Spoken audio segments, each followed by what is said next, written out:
Imaginez un instant. Nous sommes la seule et unique espèce sur notre planète qui, une fois sevrée, continue de boire du lait. Et pas n'importe quel lait, celui d'une toute autre espèce. Pendant des décennies, on nous a martelé une équation très simple. Le lait rend fort, le lait est indispensable pour bâtir nos os, le lait est la boisson santé par excellence. Vos grands-parents vous l'ont dit, les campagnes publicitaires vous l'ont répété, les manuels scolaires l'ont gravé dans nos esprits. Mais aujourd'hui, cette image si pure et immaculée s'est profondément assombrie. Le lait de vache est soudainement accusé de tous les maux. On murmure qu'il causerait des troubles digestifs sévères, qu'il aggraverait l'acné, qu'il encrasserait notre système cardiovasculaire, et pire encore, qu'il augmenterait le risque de développer certaines maladies graves. Alors, que s'est-il passé ? Comment le doux breuvage de notre enfance est-il devenu la cible de tant d'inquiétudes ? Aujourd'hui, nous allons plonger au cœur des données scientifiques pour séparer les mythes de la réalité. Oubliez les croyances populaires et les débats passionnés sur Internet. Explorons ensemble ce que la médecine moderne, la vraie, nous révèle sur ce fameux verre de lait. Pour comprendre ce débat fascinant, il faut d'abord faire un grand bond dans le passé. Il y a environ 7000 ans, une petite partie de l'humanité a commencé à domestiquer les bovins et à consommer leur lait. À l'échelle de l'évolution humaine, c'est presque hier matin. Et voici un fait qui surprend toujours. Aujourd'hui encore, près de 75% de la population mondiale présente une capacité réduite à digérer le lait à l'âge adulte. Oui, vous avez bien entendu, 3/4 des êtres humains. En Europe et dans les pays occidentaux, nous avons tendance à l'oublier, car notre génétique s'est adaptée au fil des siècles. Nous possédons ce que l'on appelle la persistance de la lactase. La lactase, c'est cette petite enzyme moléculaire, de véritables ciseaux biologiques, dont le seul travail est de découper le sucre du lait pour que notre métabolisme puisse l'absorber en douceur. Chez la majorité des humains sur Terre, ces petits ciseaux disparaissent tout simplement après l'enfance. Le lactose, ce fameux sucre laitier, devient alors totalement indigeste, provoquant des ballonnements, des crampes, ou ce que l'on nomme familièrement une intolérance au lactose. Donc, si vous buvez un grand verre de lait sans ressentir le moindre inconfort, sachez que vous faites en réalité partie d'une minorité génétique mondiale. Cela soulève une question légitime. Si la majorité de l'humanité s'en passe très bien pour survivre, avons-nous réellement besoin de ces produits laitiers pour rester en pleine santé ? La réponse scientifique est particulièrement nuancée et beaucoup plus intéressante qu'un simple oui ou non. Avant d'attaquer les controverses, regardons de quoi est réellement composé ce liquide blanc. Dans la nature, le lait de vache n'a qu'un seul et unique objectif biologique. Faire passer un petit veau chétif à une bête robuste de plusieurs centaines de kilos en l'espace de quelques mois. Il est donc logique que ce liquide soit une véritable bombe nutritionnelle. Outre l'eau, les graisses et les sucres, on y trouve des protéines de très haute qualité, de la vitamine B12, de l'acide folique, du calcium, et plus de 400 acides gras différents. 400. C'est une complexité architecturale fascinante qui fait du lait un aliment particulièrement dense. C'est précisément cette richesse qui en a fait un pilier de la survie humaine dans de nombreuses régions du monde lors des périodes difficiles. Mais aujourd'hui, dans nos sociétés modernes d'abondance, cette même densité nutritionnelle est ce qui inquiète certains experts. Ce qui nous amène directement à notre première grande question, sans doute la plus anxiogène de toutes. Mythe numéro 1, le lait augmenterait le risque de cancer. C'est une inquiétude fréquente, souvent débattue avec ferveur.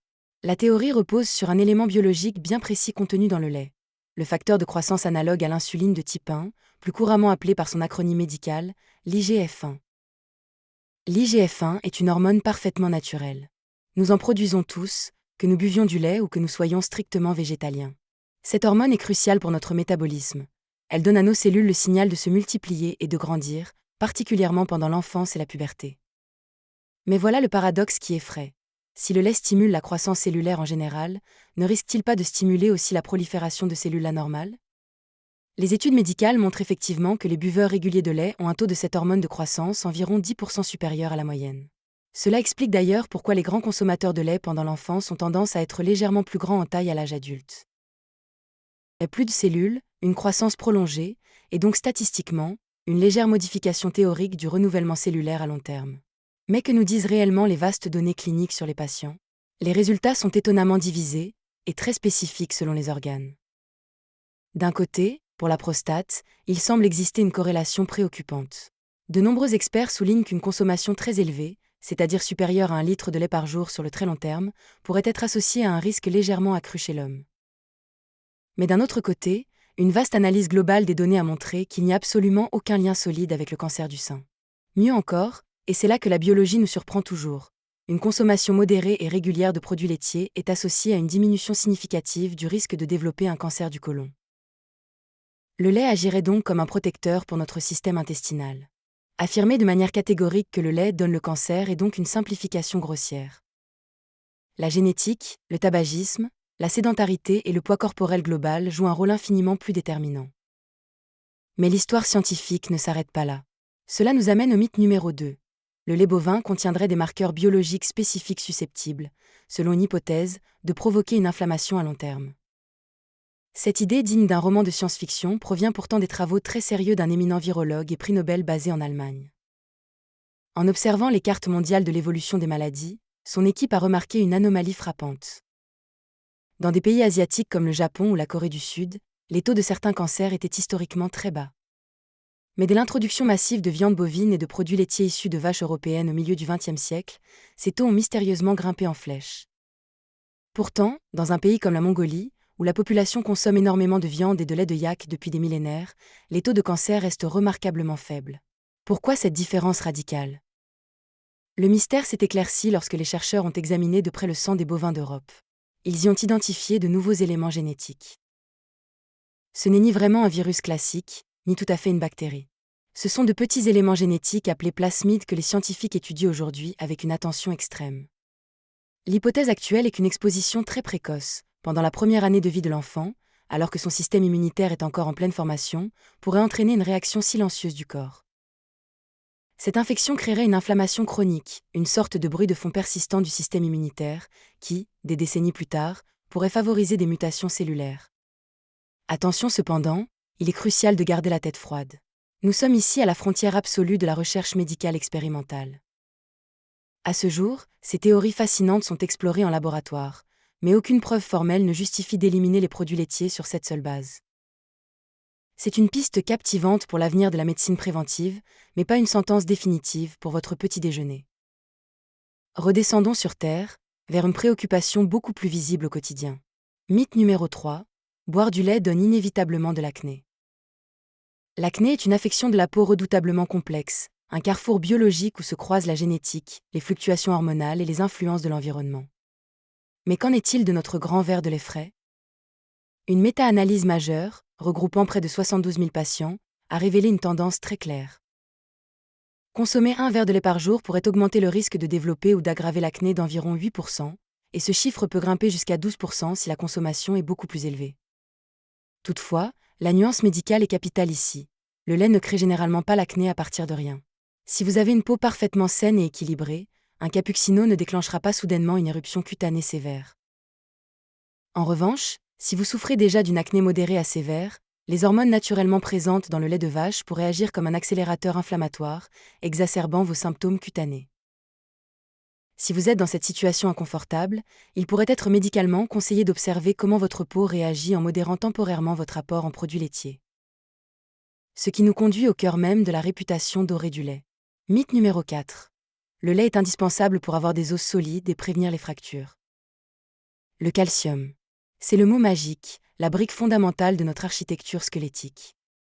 Pendant très longtemps, on a vivement conseillé aux adultes de boire de grandes quantités de lait pour prévenir l'ostéoporose, cette fragilisation lente et silencieuse du tissu osseux qui survient avec l'âge. Mais il y a quelques années, une vaste étude suédoise a fait l'effet d'un tremblement de terre dans la communauté scientifique. Les chercheurs ont observé que chez les femmes adultes, une consommation extrêmement élevée de lait n'était pas associée à une diminution des fractures, mais semblait au contraire corrélée à une augmentation de ce risque, d'environ 9% par verre supplémentaire consommé au-delà d'un certain seuil. Ce paradoxe brutal a profondément secoué le monde de la nutrition. Faut-il soudainement craindre pour l'intégrité de nos os ? En réalité, d'innombrables études ultérieures ont permis de remettre les pendules à l'heure avec plus de sagesse. Le consensus scientifique actuel stipule qu'une consommation modérée, toujours maintenue sous la barre d'1 litre par jour, n'a ni effet dramatiquement positif, ni effet profondément négatif sur le squelette d'un adulte en bonne santé. Pour les jeunes enfants en pleine phase de croissance, l'histoire est différente. Leurs besoins physiologiques massifs en calcium justifient souvent une ration quotidienne de 300 à 400 ml, comme le recommande d'ailleurs la majorité des autorités sanitaires de notre pays. Mais gardez toujours ceci à l'esprit. Le calcium seul, isolé, ne suffit absolument pas. C'est un travail d'équipe. Pour optimiser la densité de vos os, votre métabolisme a impérativement besoin de niveaux sanguins adéquats de vitamine D, de magnésium, et par-dessus tout, d'une activité physique régulière qui stimule mécaniquement la régénération du tissu osseux. Enfin, abordons le mythe numéro 5, celui qui pèse le plus lourd sur les consciences dans nos sociétés sédentaires. Le lait détruirait à petit feu notre système cardiovasculaire. Le lait entier contient environ 22 grammes de graisse saturée par litre. Et depuis des décennies, nous savons tous que les acides gras saturés ont la mauvaise réputation d'élever le taux de cholestérol sanguin, ce qui, en théorie pure, met notre cœur sous une dangereuse pression. On pourrait donc logiquement s'attendre à ce que les buveurs réguliers de lait entier abîment silencieusement leurs artères. Pourtant, la réalité clinique observée chez les patients est incroyablement contre-intuitive. De multiples recherches très récentes suggèrent que les produits laitiers, même entiers, auraient un impact métabolique neutre, voire parfois bénéfique, sur le muscle cardiaque et nos vaisseaux sanguins. C'est ce que les scientifiques appellent la matrice alimentaire. Les graisses complexes du lait ne se comportent pas dans notre système digestif de la même manière que les graisses saturées isolées d'une charcuterie industrielle. Le réseau intriqué de protéines, de calcium et de micronutriments modifie de façon spectaculaire la manière dont notre corps métabolise ces lipides. Encore une fois, c'est la complexité magnifique et mystérieuse de la biologie humaine qui déjoue nos théories nutritionnelles parfois trop simplistes. Alors, au terme de cette grande enquête scientifique, que devons-nous retenir ? Le lait est-il notre meilleur ami ou un poison déguisé ? La vérité se trouve dans l'un des principes les plus anciens et les plus sages de la médecine humaine, c'est la dose qui fait le poison. Si vous tolérez parfaitement le lactose et que vous appréciez le goût, consommez 1 à 2 verres par jour, ou savourez un bon morceau de fromage, ne vous met absolument pas en danger. Loin de là. Les produits laitiers restent des options pratiques, accessibles et exceptionnellement denses en nutriments. Si, pour diverses raisons, votre alimentation globale manque de variété, ces nutriments peuvent soutenir efficacement votre métabolisme. À l'inverse, si vos assiettes débordent déjà au quotidien de légumes colorés, de noix croquantes, de graines variées et de sources de protéines de haute qualité, le lait de vache n'a rien de magique ni de biologiquement irremplaçable. Votre corps est tout à fait capable d'extraire l'ensemble de ses besoins nutritionnels à partir d'autres sources. Le choix de consommer des produits laitiers ou de se tourner vers des alternatives modernes, comme les boissons à base d'amandes, de soja ou d'avoine, relève aujourd'hui autant de votre confort digestif personnel que de vos profondes convictions éthiques ou environnementales quant au bien-être animal.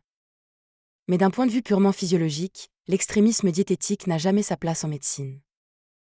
Nous espérons sincèrement que cette plongée au cœur de la science laitière vous a permis d'y voir plus clair, au-delà des peurs infondées et des slogans publicitaires.